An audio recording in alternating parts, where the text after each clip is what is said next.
Welcome to White Coat Investor, podcast number 134, Become Financially Literate. Welcome back to the podcast. I hope you guys had a great week. Here we are again. I wanted to tell you a little bit about the trip I recently took. The day I'm recording this podcast is actually the same day I recorded last week's podcast, the discussion about contracts and negotiation with John Apino. I just got back late last night, barely got a flight out of a very snowy Denver to come home to find it's 13 degrees in October in Salt Lake. So it's a little bit unseasonably cold. But the first part of my trip was much more pleasant weather-wise. I went down to Southern California, LA specifically, to the Passive Income MD conference. And that conference is, this is the first time Peter came to me 3 months ago and said, you know what, I think I'm going to do a conference. And I'm like, that's great. We'll do a conference in 2020 for Passive Income MD. And he said, no, I want to do it in 2019. And I said, you're going to pull this off in 3 months? And admittedly, I was a little bit skeptical, but he pulled it off. And it was a fantastic conference. The whole room was full. I think there was 200 plus folks there. I'd say white coat investors, but I guess they're passive income MDers. But it was a really high energy, fun conference. He had some great speakers there. He had people talking about motivation and about coaching, as well as about taxation. I gave a keynote there as well about my experience real estate investing. We had some great panels there from some people that had done active real estate investing and some passive real estate investing. I moderated a debate there between the active investors and the passive investors. That was a lot of fun.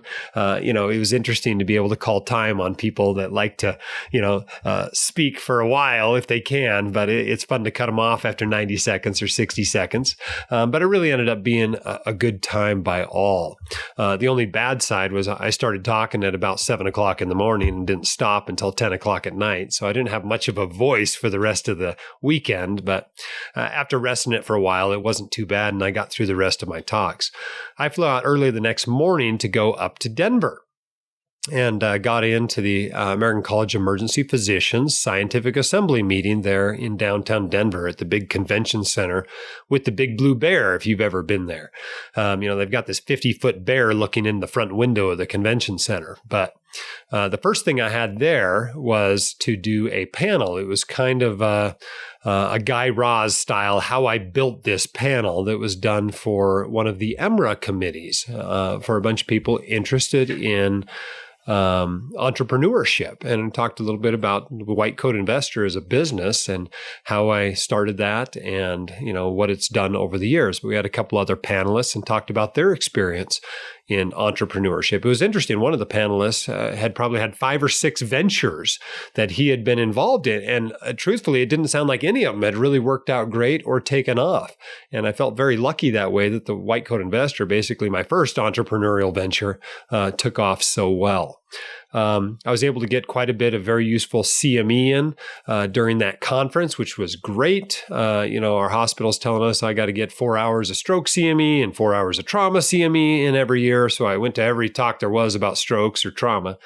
The next day, Monday, was the day I had 3 different presentations I had to do. The first one was a presentation I gave last year as well with 2 other people, including the former president of the American College of Emergency Physicians, Becky Parker. And we talked about how not to get fired. That was my section. How not to go broke. And then how not to get sued. That was actually Becky's section there. That was a good session, well attended. That afternoon, I had another session, which it turns out it's really good to have your session be early in the conference because it's the same talk I gave a year ago to a half-empty room. And this time, not only was the room filled to capacity, but people were sitting 3 deep in every possible aisle and in the back of the room. So that was great to see you all there. I don't know how many hundreds of people were in that room, but it was everything I could teach you about personal finance in 25 minutes. And hopefully it was pretty useful for the residents and early career docs that got to hear that. That evening was my sponsored event. The reason I went out there, that was sponsored by locumstory.com. And they bring me out and buy everybody a copy of my book and pay for the booze and the food. And the talk's a lot better after people have a couple of drinks, I'm not going to lie. But gave an hour hour-long talk and then answered questions for about a half hour there and then did book signings. So it was really great to see you all, and that's always a fun event. And, it's interesting because it's one after another, people coming up in line thanking you for your work. And after a while, you're like, okay, I got it. You appreciate it. You're very welcome. Let's talk about you for a while now instead of what I've been doing. And that's what I really enjoy doing, is hearing about them and their financial challenges and struggles and what they're wondering about and how they can be helped and so on and so forth. So in between all these speaking sessions, I'm trying to run to go to these trauma CMEs and these stroke CMEs. And then Tuesday, the last day I was at the conference, I got quite a bit more CME in, but still during a break was able to record a podcast with Ryan Stanton. He does ASEP Frontline podcast, very professional podcast, by the way. I mean, he's got this background of decades basically in the production industry before he became a doc. And so he's very good at what he does. And we recorded a short podcast there before I caught the flight out and came home. It's interesting. You come home, you're glad to be home. You're a little bit exhausted from all the travel, although these flights were shorter than I usually end up doing. But it's really, really good to meet you guys in person and know how best I can help you. It does keep me going. After a while, let's be honest, you don't need the money all that much. And it's really all about the mission of helping those with the white coat get a fair shake on Wall Street. This podcast is sponsored by Pattern Financial Consultancy, which you can reach at whitecoatinvestor.com/pattern. Pattern is the company behind Matt Wiggins. Matt Wiggins is an experienced specialist in disability and life insurance for physicians. I've sat down with Matt face to face and talked about doctors and insurance. He knows what he's talking about, and he can get you a high quality disability insurance policy that you can trust to deliver should the worst happen.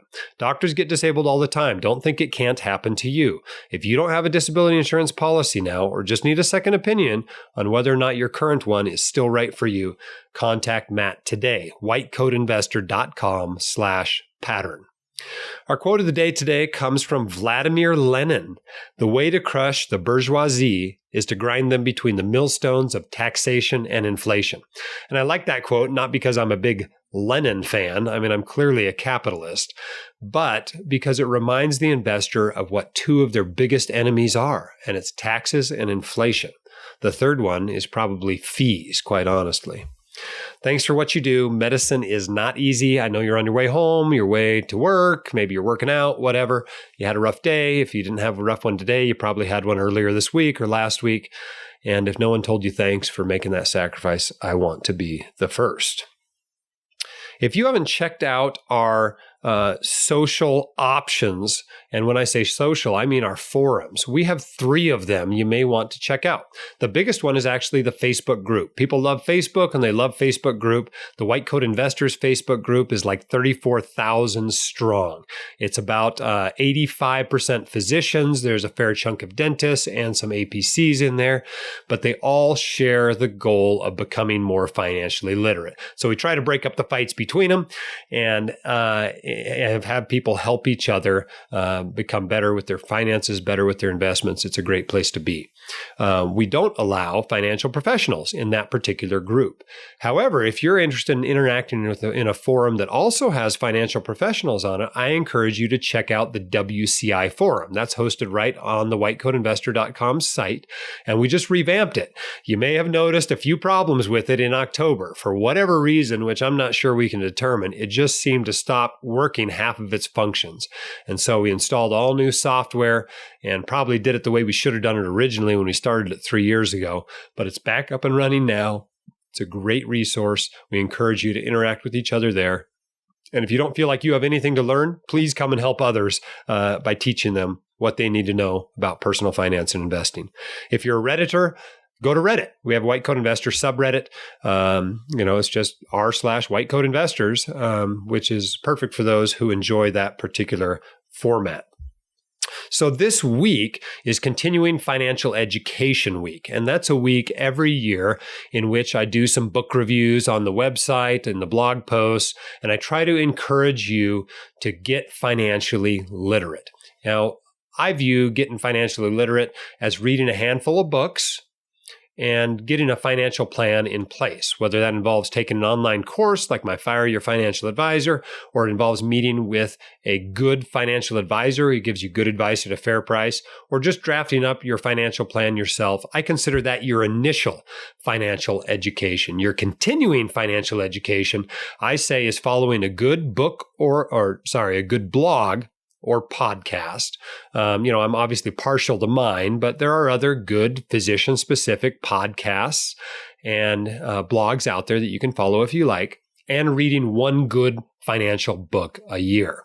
And so as I go through books, I recommend something that you can try for your continuing financial education. If you've never read a finance book, I've got a list of recommended books on the website at whitecoatinvestor.com under the books tab that you should probably check out first. The ones I review during continuing financial education week aren't always the ideal first book that you should read. Maybe the first book you should read is either The White Coat Investor or The White Coat Investor's Financial Boot Camp. But I can't just have people read that every year. That's not going to work.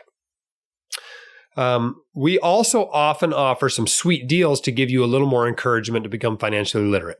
So for this week only, if you buy our Fire Your Financial Advisor online course, we're going to give you the online version of the 2018 Physician Wellness and Financial Literacy Conference for free. So that's basically an $800 value for just $499.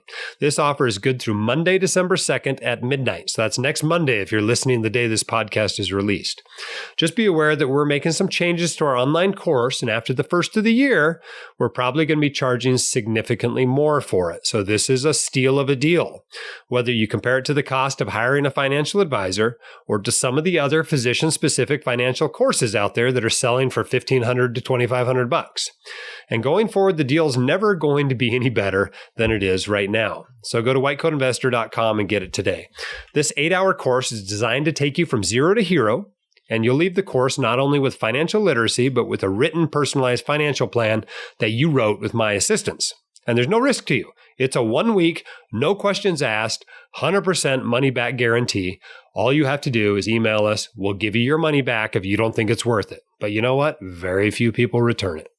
In addition to those 8 hours, you get the 12 hours of content, not just from me, but from people like Mike Piper and Bill Bernstein and Jonathan Clements that was presented at the WCICon, the original WCICon in Park City.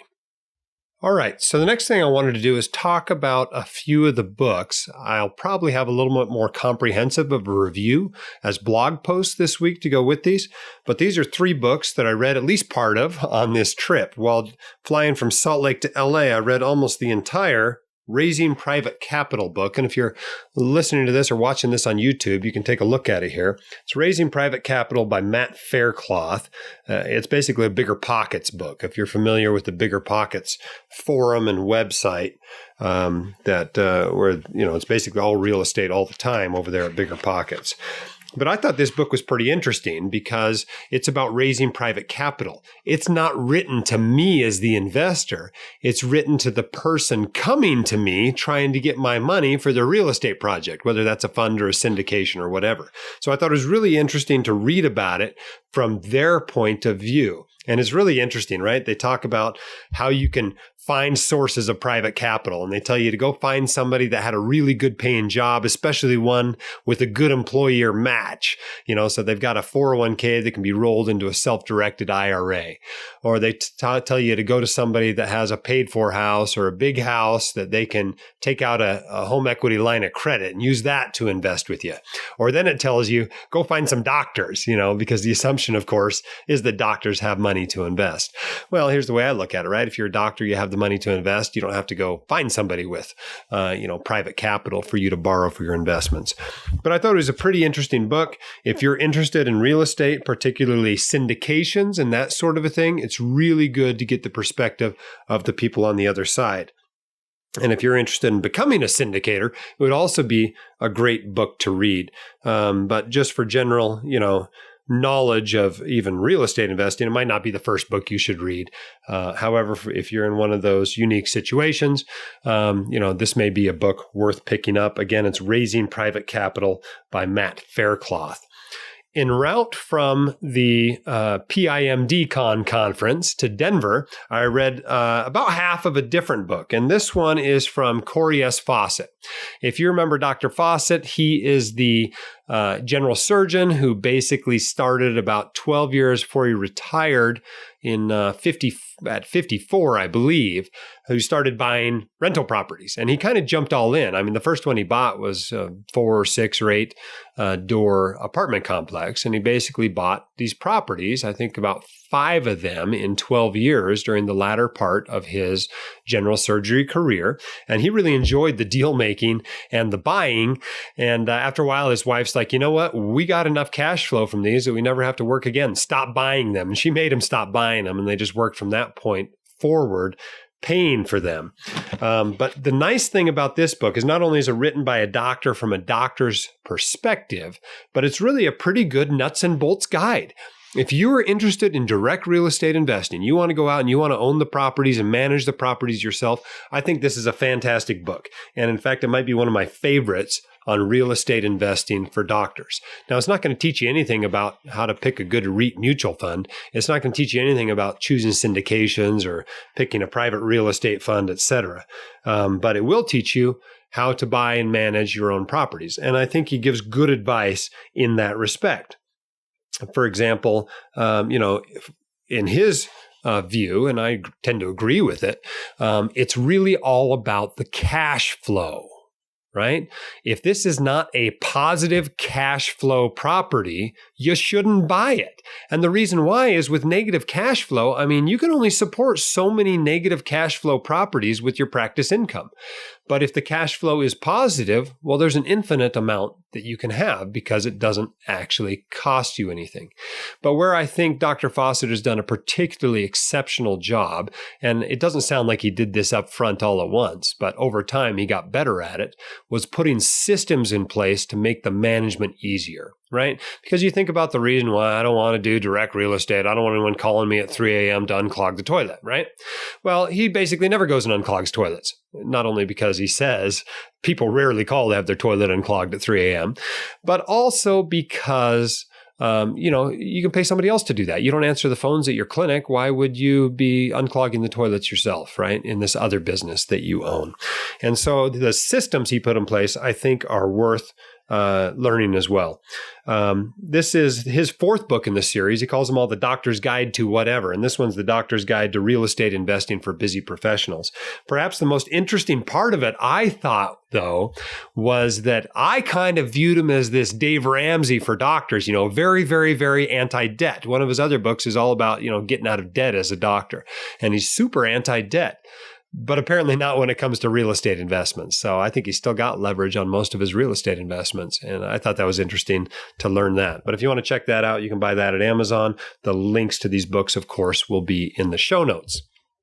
Now, on the way home from Denver to Salt Lake, I got a chance to read, looks like about half of this book by J. David Stein, Money for the Rest of Us. And he has a podcast. It's about the same size as this podcast, fairly popular podcast. And apparently his podcast listeners were always telling him, is there a book I should read? What book should I read? And he decided rather than sending them to somebody else's book, he would write the book himself. But he's a very common sense investor. He used to work in I think it was a hedge fund or some other type of institutional fund. That's kind of his background. And he goes through step by step on how to kind of think about your investments. It's not really about personal finance. It's all about investments. But if you look at it, the book is structured around 10 questions. And the idea is if you can't answer these 10 questions, you shouldn't be investing in that asset. For example, the first one is, what is it? If you don't know what the investment is, you shouldn't be investing in it. The next one, is it investing, speculating, or gambling? I thought this chapter was particularly interesting. He talks about, somebody by the name of Dr. Kingsley Jones, I don't know, who describes a gamble as a bet of prospective negative return with reasonable statistical reliability. But he talks about speculation, again, with a quote from the same guy saying, it is a bet about which there's viable disagreement on the sign of the return. You don't know if it's going to have a positive return or a negative return. That's a speculation. And I think it's very much a useful construct to think about it. But he says this about one of the most prominent speculative instruments of our day, which is Bitcoin, right? So he gets an email from a listener asking what he thought about the Bitcoin dip last year. And then a friend texted him about whether he should buy more Bitcoin.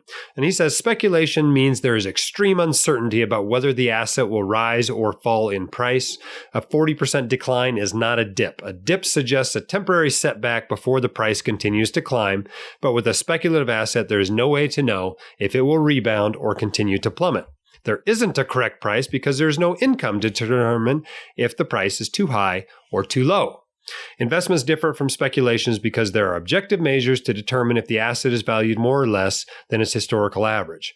For example, with a stock, you can observe the price that investors are willing to pay for a dollar's worth of earnings, which is known as the price to earnings ratio. An investor can compare a stock's current PE ratio with its historical PE ratio and with the PE ratio of companies in the same industry. This allows the investor to make a judgment about whether the stock has a lower or higher valuation relative to its historical average or to its peers. With the speculation, historical comparisons are difficult because there aren't earnings or income streams to compare the price against to determine if the asset is cheap or is expensive. All we have are the historical prices and perhaps some data on supply and demand for certain speculative assets like commodities, which obviously you don't even have for something like Bitcoin. The other questions the book goes over include what is the upside? What is the downside? Who's on the other side of the trade? What is the investment vehicle? What does it take to be successful? Who is getting a cut? That's an important one. How does it impact your portfolio, right? Because you never look at an investment in isolation. And finally, should you invest? So I think this is a good book. I think he's given good advice in it. And if you're looking for a good financial book to read this year for your continuing financial education, this certainly is one of them. Money for the Rest of Us by J. David Stein. Links to those books will be in the podcast notes. All right, let's do some questions from readers now. Our first one comes from David. Hey, Dr. Dolly. Thanks for all that you do. I'm a medical oncologist in my mid-40s. I'm married on the later side. I have 2 kids under the age of 5 who both have special needs, but I am hoping that they will both attend college one day. I work for a state institution. I have access to a traditional pre-tax 403B, which I've already maxed out with an employer contribution. In addition to that, we have access to a 403B Mega Roth. This is a tax-sheltered annuity that allows tax-free qualified distribution starting at age 59 after a 5-year holding period. The maximum contribution allowed on this is $19,000 per year, with an additional catch-up amount starting at age 50. So here's my question. After maxing out the traditional pre-tax 403B, am I better off either focusing on the Mega Roth, or am I better off first contributing to a 529 account for the kids? Again, thanks for all that you do. Okay, I'm not entirely sure what David is talking about. He's talking about a Mega Roth 403B in addition to his tax-deferred 403B. Should he use it or a 529? I don't really know what he means by Mega Roth 403B. As a general rule, you can do a Mega Backdoor Roth with a 401k. That's when you put in some after-tax money, not Roth money, but after-tax money, and then immediately convert it to Roth money, either by withdrawing it from the account and putting it in a Roth IRA or converting it inside the account. And I think he's trying to get at that. If you can do that in your 403B, and I've never seen one that you could, but I suppose it's possible, then sure, that's okay to do it. Just make sure that it allows both in-service withdrawals and conversions and after-tax contributions. But if you just have a 403B with a Roth option, it's one or the other. You only get $19,000. It's either tax deferred or it's Roth. You don't get both. You could do $10,000 tax deferred and $9,000 Roth if you want, but you're still limited to that $19,000 total. Now, his question, though, sounds more like, should I do that or a 529? Well, these accounts are not for the same goals. A 529 is for education. A 403B is for retirement. So if you have not yet met your goal for saving for retirement, and I usually recommend 20% a year for attending physicians, then you probably ought to put the money into the 403B. If you are trying to save for college and you haven't yet met that goal, then I'd put that money in a 529. So I hope that helps. That's basically the way I would look at that question. Okay, my next one comes in via email. I was wondering if I could make a podcast recommendation or anonymous question. A lot of us are coming out of school with a lot of debt, and I was wondering how others are budgeting for weddings. The average wedding in the U.S. costs around $30,000, which is a pretty large expense. I just want to know if other people are spending this, financing it, having parents pay, having ultra cheap alternative weddings, or just skipping it altogether. My boyfriend and I both have large student debts coming out of private medical dental school. With our attending salaries, we could pay cash for a wedding or use it to pay off debt. My family is traditionally Indian, and we have large multi-day wedding celebrations, which in a high cost of living area can be costly. What does the white coat investor recommend? I don't want to wake up one day and regret not having a wedding, but I also wonder how other people in the FIRE communities are dealing with this. Well, a wedding's like any other expense, right? If you can afford it, go ahead and buy it. Have a nice time. I'm sure it'll be a wonderful day. $30,000 sounds like a ton of money, given that I think $5,000 was what was spent on my wedding. Now, granted, one of us hadn't even graduated from college yet, and the other one had just left. So it was basically came down to what parents were willing to spend for the wedding in our case. And, if $30,000 is an average one, we must have had an ultra cheapo one. But I'm sure there's lots of listeners out there who can relate to my particular experience. We obviously didn't come in on elephants, or I'm not sure what they're doing these days at these large multifamily Indian weddings. But it seems like if you are trying to save money, you can probably get it a whole lot cheaper than $30,000. How do you get it cheaper? Well, you look at all the expenses and then you go and choose a cheaper alternative. For every $100 a plate dinner, there is a $50 a plate dinner. For every $50 a plate dinner, there is a $20 a plate dinner. If $20 a plate is too much, you can have it be potluck, right? People actually have potluck weddings. Now, granted, maybe not a lot of physicians, but it is certainly something that can be done to cut expenses. But the real way you cut expenses is you don't have it be a destination wedding where everybody has to fly some other place. And you just do cheaper flowers and cheaper invitations and cheaper reception hall, et cetera, and you just cut expenses. A cheaper dress, whatever it's going to be. I think what you really ought to do is just say, hey, we want to have a wedding. We don't want to go in debt for our wedding. We can afford this much. Well, that's the budget. That's what you spend on the wedding. And, two attendings, I think, can cash flow a $30,000 wedding relatively easily. You ought to be able to save that up in just a few months. It's like buying a car. There's no reason to finance that. So I think you ought to decide how much you're going to spend. I think you ought to save it up cash and just pay for the wedding and move on with it. I think that's a great way to do it. So what are other people doing? I think people are spending that. I think some people are financing it. I think some people are spending a lot more than that. But I'll bet in a lot of scenarios, the parents are paying at least a significant chunk of it. Obviously, a super cheap alternative wedding is something some people choose, as obviously in some of the posts I've done on the website, there are people that are just skipping it altogether.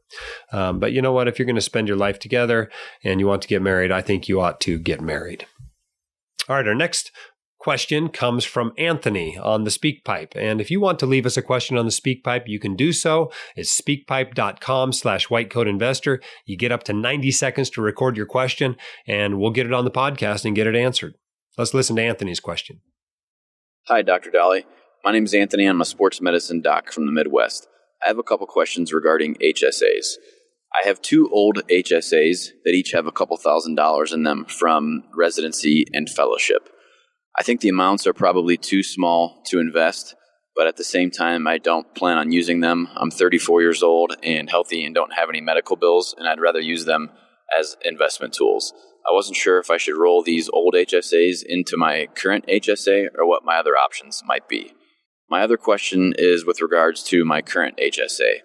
I have about $10,000 in it, and I plan on investing it soon, but I wasn't sure if there was any specific strategy to use when investing within an HSA. There's some good index funds available, but I wasn't sure if I should just invest as it fits into my current asset allocation plan, or if you had any other advice on this. There's a REIT index fund available that I like better than the one that I'm currently invested in my 401k, and I had considered using this. There's also Vanguard Intermediate Tax Exempt Bond Fund that I had considered, but I wasn't sure if there's any specific approach when it comes to investing within an HSA. If you have any advice or anything you'd offer me, that would be very much appreciated. And thanks for all that you do. Okay, so Anthony's got a couple of old HSAs and wants to know what he should do with them. Should he roll them over? Should he invest the $10,000 he has within his HSA? What should he invest the money in? He's talking about a REIT fund he's got in there. Here's the deal. You don't need 4 HSAs. One HSA is plenty, and they all accept rollovers. You can do a rollover from one HSA to another once a year. So I would roll all your HSAs together and keep them consolidated. If your employer's HSA sucks, open your own at Fidelity or Lively, and you can, have a good HSA that's easy to invest, that has low costs, etc. Bear in mind, if your employer will take the money directly out of your paycheck and put it into an HSA, you save payroll taxes on those contributions as well. So that's a very good way to do it. So should you invest the $10,000 you have within your HSA? Well, if you're not planning to spend it this year, I probably would. If you're actually spending your HSA as you go and you expect to have expenses, then maybe leave that money in cash. But even investing it in cash is an investment. You can make almost 2% these days in cash. So I'd keep it somewhere besides the 0.1% that you can get in a lot of crummy HSAs. What should you invest the money in? Well, that's a great question. If it's, again, money you're going to be spending relatively soon, leave it in cash. If you think you need some of it relatively liquid and accessible because you may tap it sometime soon, leave that much in cash or short-term bonds, that sort of a thing. If you're just using it as a stealth IRA like I am, and you expect you're going to use it to pay Medicare premiums or something, then I think you can invest it pretty aggressively. Mine is 100% in the Vanguard Total Stock Market Index. Not that I think that's the best HSA investment, but it's just very simple for me. It's the biggest holding in my overall portfolio. My overall portfolio has 25% allocated to the Total Stock Market Index Fund, so I just chose to put everything in the HSA in that. And so far, that's actually been a really good decision because large cap growth stocks, which influence the Total Stock Market Index Fund more than anything else, have done so well the last 5 or 10 years. So that bet, I guess, has really paid off well for my HSA, and I now have a pretty sizable HSA. But I wouldn't necessarily say you have to invest in that fund. If you want to put your international stocks in there, your small value stocks, or your real estate investment trusts, that's all fine to put inside an HSA as well. If you feel like keeping that HSA, because it's a significant part of your money or whatever, under its own allocation, then you got to decide what asset allocation you want for your HSA. And maybe it's more conservative than your retirement portfolio. Maybe it's less conservative. Maybe it's more like your education portfolio. Only you can decide on that asset allocation and then choose funds to round out that asset allocation. It's probably one of those things, if you want to keep it simple, you can just use something like a life strategy moderate fund or a target retirement fund too, if you like. It just depends on what's available in the HSA and what kind of asset allocation you're really interested in. But honestly, most people's HSA is such a small part of their financial world that just about any way you want to invest it is probably fine. Okay, our next question, also from Anthony. Hi, Dr. Dolly. I have a question about investing in bonds. I've read several internet threads, forums, listened to several things that talk about the argument of investing in bonds in a taxable account versus a retirement account. My bonds are currently within a good Vanguard bond fund in my retirement account. I'm trying to figure out if it would ever make sense for me to invest in a good Vanguard bond fund in my taxable account versus my retirement account. As I said, I like the bond fund that is available within my retirement account, but I'm not sure if there's a point that it would ever make sense for me to stop investing in this and do it in a taxable account. Thank you. Yeah, so he's asking the classic question, bonds in taxable or in a tax-protected account? And this is a big source of confusion for a lot of people because I wrote a blog post once that was called Bonds Go in Taxable. And admittedly, it was pretty clickbaity, but it was written at a time of very, very low interest rates when a case could be made pretty well for putting your bonds in a taxable account. There are really 2 things that come into play when it comes to where to put your bonds. The first is what is the expected return? And when the expected return is high, it's generally good to have that sort of an asset in your tax protected accounts because it increases the ratio of tax protected to taxable accounts. So as a general rule, you want high returning things in your tax protected accounts to make them larger.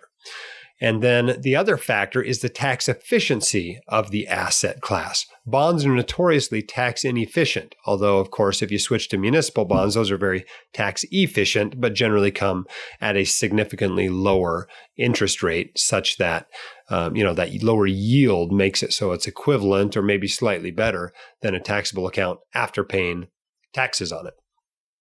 But, the other factor, of course, is the tax efficiency. And at very low interest rates, the tax efficiency doesn't matter much. So if interest rates are super low, you can put bonds in taxable and it's fine. It's really not much different from putting them in a tax protected account. And in fact, may even be better. But at higher interest rates, it probably makes sense to put your bonds into a tax protected account. So we're currently at pretty low interest rates. This question just doesn't matter much. Wherever you want to put your bonds is fine for now. But realize if bonds start paying 5 or 6%, you're going to want those in a tax protected account. All right, our next question comes from Neil. Hi, Jim. This is Neil. I'm a high-income professional that follows your podcast. Thanks for what you do. I had a question regarding stretching 529 plans. I have a child in high school and I have funded her 529 plans. I am thinking about overfunding her 529 with the intention of using leftover funds for my grandchildren down the line when they are born. I wanted to get your thoughts on pros and cons of this strategy. On the pro side, I can see that I would get some extra years of tax-free compounding. I wanted to understand or get your thoughts if there are any cons or pitfalls to this strategy, whether instead of overfunding my child, I should just wait down the line until my grandchildren are born to then open my 529 plans for them. Thanks for what you do. Okay, so Neil wants to know about overfunding a child's 529 when you know the kid's not going to use it. I think this is not a great idea if your intention is to retire on that money, to spend it yourself. You probably shouldn't be putting more in a 529 than you actually want to spend on education. But there's this great option with a 529 of changing the beneficiary. And it's very easy to do that, to change it from your kids to your grandkids. And so that's a fantastic way to keep that money growing tax protected for decades until they have grandkids. And then you change, or until they have kids, and then you have grandkids, and then changing the beneficiary to the grandkids. So yes, I think that's a great strategy. If you have lots of money and are done saving for your retirement and you're done saving for your kids' college and you're ready to start saving for your grandkids' college, well, you can certainly do it inside your kids' 529s, knowing you can change the beneficiary later. All right, our next question comes from Mike. Hi, Dr. Dolly. First, I'd just like to say thank you for taking the time to listen to my questions. I really appreciate it. I am a third-year medical student at an expensive DO school in Florida, and I don't know how familiar you are with the manipulative treatment that DOs learn, but I'm very hopeful to use it in my practice one day. So I guess this question pertains more so to moonlighting. I was wondering if you've come across any physicians who use the hands-on manipulation treatment as a side gig or moonlight with it to make more money and pay off loans and other expenses. I'm actually interested in emergency medicine myself, so perhaps you could tell me if I'm being naive, thinking I would even have time to do that as a resident physician. Second question off of that, my fiance goes to the same school, but she's in dental school, also very expensive. We're going to come out with a decent amount of debt, but we do know that we're going to be moving back with family in a couple of years to save some money and pay off some loans. So my question to you is, should we take her salary, which will be good out of the gate, and my resident salary, which, we can use to contribute to our loans? Should we contribute as much as we can to our loans in those first couple years living with family, or should we put our faith into the public service loan forgiveness? Thanks for your time, and thanks for all you do. And Mike is asking about their life with lots of debt. We've got a DO student married to a dental student, and he wants to know, can I moonlight doing osteopathic manipulation as a resident? Well, I guess it depends on the residency. If your residency allows you to moonlight, then I suppose you can moonlight with any skills you have. And I suppose those are probably covered by the malpractice policy that you have while you're moonlighting. And so I don't see why you couldn't do OMM as a resident moonlighting. It seems very reasonable. Whether it's super profitable or not, I have no idea. You'll have to look at the business case for that. I'm not sure I would open a clinic and say, all I do is OMM in this side clinic. I'm not sure that's super profitable, but I could be wrong. Maybe there is a place for that and it's worth trying. But in general, most people, when they're moonlighting, they just kind of slot themselves into something else that's already kind of set up, somebody else's clinic, or, in my field, emergency medicine and urgent care and ED, where there's double coverage. Those are the typical places where people go to moonlight. But in different fields, that can vary quite a bit. So why not explore it? Find out what other residents in your residency are doing, see what options you have. But in general, I think moonlighting shouldn't be a huge focus during residency. I think residency is the time when you should be learning medicine. You do not need to become rich as a resident. The money you save as a resident is not going to make a dramatic difference in your financial life like your savings rate your first 2 to 5 years out of residency is going to make. So I would put most of your financial focus into those first few years as an attending, rather than trying to make the maximum amount of money or trying to squeeze the maximum amount of money out of your budget as a resident. Mike's second question was, should they try to pay off debt quickly or put faith in a public service loan forgiveness? Well, I think it's okay to put some faith in public service loan forgiveness, but if I were going for it, I would do 3 things. Number 1, I would keep track of every payment I make. Either a bank statement showing I made it, a canceled check, whatever, and I'd put it into a folder, all 120 payments. The second thing I'd do would be keep every annual certification form, a copy of every one of them, and I'd get them as I went along. Although you can fill them out retroactively, I'd just get them as I went along, and I'd keep those in the folder as well. Because, you may have to have all that documentation because Fed Loans and Navient, these federal loan servicing companies, are having trouble counting to 120. So you want to make sure that you can prove that your count is accurate, because it may come to that. A lot of arguments on the phone about how many payments you've actually made, or hiring an attorney to get them to give you the public service loan forgiveness that is included in your promissory note. It's possible you could have those troubles getting your public service loan forgiveness. So keep very good documentation. Then the third thing I would do is start saving up what I call a public service loan forgiveness side fund. And what that is instead of making these huge payments, $5,000, $10,000, $15,000 a month to your student loans that I recommend, somebody that's not going for public service loan forgiveness do to get rid of their debt within 2 to 5 years. Instead, make those same payments, still living like a resident, make those payments, but make them into your own investing account. That way, if you change jobs and you're no longer working for a 501c3 nonprofit, or just if Congress changes the rules on you somehow, or you're just sick of fighting the man to get your forgiveness, you can take that money out of your side fund and use it to pay off your loans and move on with your life. But if public service loan forgiveness materializes, that side fund becomes a big addition to your nest egg, and you can move forward a little bit better off financially. Okay, next question comes from Matt. Dr. Dolly, thank you for all that you do. I am an endocrinologist in the Southeast, and I am currently a W-2 employee. I do still have student loans, which I have refinanced now for the second time and received another bonus from your website for doing that twice with different companies. I have maxed out our work 403B, and I've started doing some 1099 work with surveys and another medical side job, just providing information and guidance. And I'm wondering, once I'm done with the student loans, this money I'm getting from the side job I want to put towards a retirement account. But my question is, the next step, do I need to just put it straight in a personal 401k and then eventually do a Roth IRA conversion, as I have a Roth IRA and a traditional IRA from residency that I'm not currently contributing to? Or do I need to make an LLC in order to do this first? So that's my real question, is if I need to make an LLC before starting a personal 401k outside of work. Again, thank you for all that you do, and thank you for the wonderful links on your website. Well, first of all, Matt, thanks for refinancing through our links. For those who don't know what he's talking about, under the recommendations tab on whitecoatinvestor.com, we have student loan refinancing links. And these are affiliate links, meaning we get paid if you go through them. But if you go through them, you get a better deal than you would going directly to the company, whether it was SoFi or Laurel Road or Common Bond or whoever. You get usually $200 or $300 or $400 cash back in addition to a lower interest rate on your loans. So thanks for doing that, Matt. All right, what should you do with your 1099 money after your loans are paid off? Well, get an EIN for the business. That's like a social security number for your business. It's free.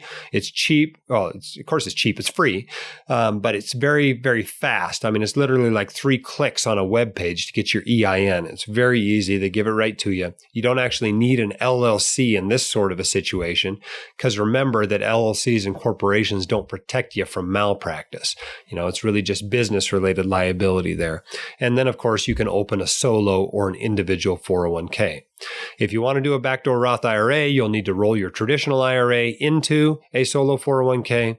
And of course, if you're maxing out your 401k at your main gig, then you're only going to be able to put 20% of your net 1099 income into the individual 401k. Now, a lot of people get confused about this because they read in the IRS publications that you can put 25% in. It's really the same number. It's either 20% counting the contribution or it's 25% not counting the contribution. But it's the same amount of money either way. So 20% of your net income you can put into the individual 401k. All right, that was a pretty long podcast. I hope that was enjoyable to you. This one was sponsored by Pattern. You can get access to them at whitecoatinvestor.com/pattern. That is Matt Wiggins, an experienced specialist in disability and life insurance for physicians. I know Matt personally. We've sat down face to face. He's come out to Salt Lake, and we've talked about doctors and insurance. He knows what he's talking about. He can get you a high-quality disability insurance policy that you can trust to deliver should the worst happen. And doctors get disabled all the time. Don't think it can't happen to you. If you don't have a disability insurance policy now, or just need a second opinion on whether your current one is still right for you, contact Matt today at whitecoatinvestor.com/pattern. Be sure to check out our Facebook group, the new WCI forum, and the subreddit. Thanks for leaving us a 5-star review and telling your friends about the podcast. Head up, shoulders back. You've got this and we can help. See you next time on the White Coat Investor Podcast.